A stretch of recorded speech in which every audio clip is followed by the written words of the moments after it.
Hello everyone.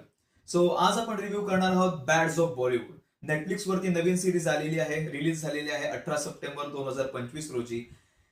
ह्या series बद्दल सगळीकडे तुम्हाला काही ना काहीतरी आतापर्यंत ऐकायला नक्कीच मिळालं असेल. सगळ्यात महत्वाची गोष्ट, आर्यन खान ह्या सिरीज मार्फत डेब्यू करत आहे इंडस्ट्रीमध्ये. त्याने स्वतः लिहिलेली स्टोरी आहे आणि डिरेक्ट देखील केलेली आहे.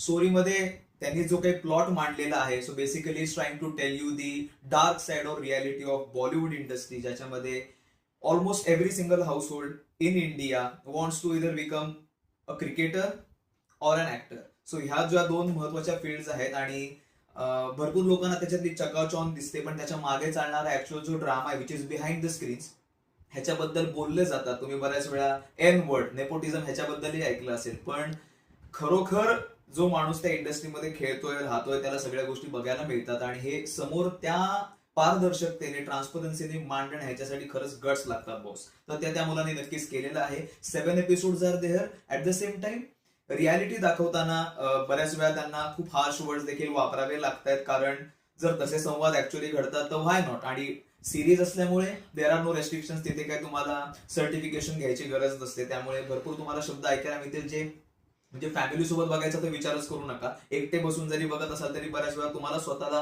लाज वाटल्यासारखं वाटेल. बट प्लॉटच त्या पद्धतीचा आहे. स्टोरीमध्ये सांगितलं गेले एक सामान्य घरातला माणूस आहे, who wants to become an actor. कशी त्याची स्ट्रगल पूर्णपणे आहे ते दाखवलेली आहे. जेव्हा त्याला अपॉर्च्युनिटी मिळते त्याचं नाव तो एक बनवतो इंडस्ट्रीमध्ये, पण ऍट द सेम टाइम भरपूर पॉलिटिक्समुळे त्याच्या हातून बरेचसे प्रोजेक्ट जातात. बऱ्याच ठिकाणी त्याला बऱ्याच दबावांना सामना करावा लागतो.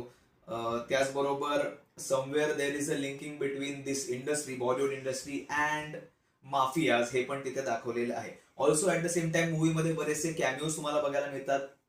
पूर्ण फिल्म इंडस्ट्री इथे तुम्हाला गेस्ट अपीअरन्स करताना बघायला मिळते. म्हणजे आपले सल्लूभाई त्याच्यामध्ये झाले.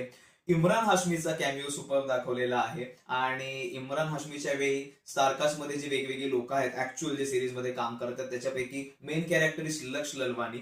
सो टेलिव्हिजन सिरियल पासून त्याने सुरू केलेलं आहे आणि आताच मध्ये त्याचा दुसरा एक मूवी किल नावाचा खूप गाजला आणि नवया सिरीज मध्ये पण तो एक छान सगळ्यांपुढे परफॉर्मन्स घेऊन आलेला आहे. At the same time Raghav Juyal सुद्धा आहे.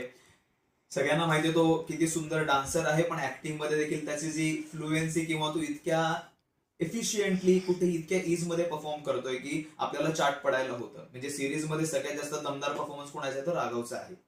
आणि एक टिपिकल सीन आहे इम्रान हाशमी आणि राघव, त्याच्यामध्ये तर त्याने सगळ्यांचं मन जिंकलंय. As if every single Imran Hashmi fan can relate to that. ज्या पद्धतीने तो इम्रान हाशमीला बघून वेडा होतो, typical fan boy moment for him. At the same time सगळे बाकीच्या कॅमिओची चर्चा भरपूर होतीये.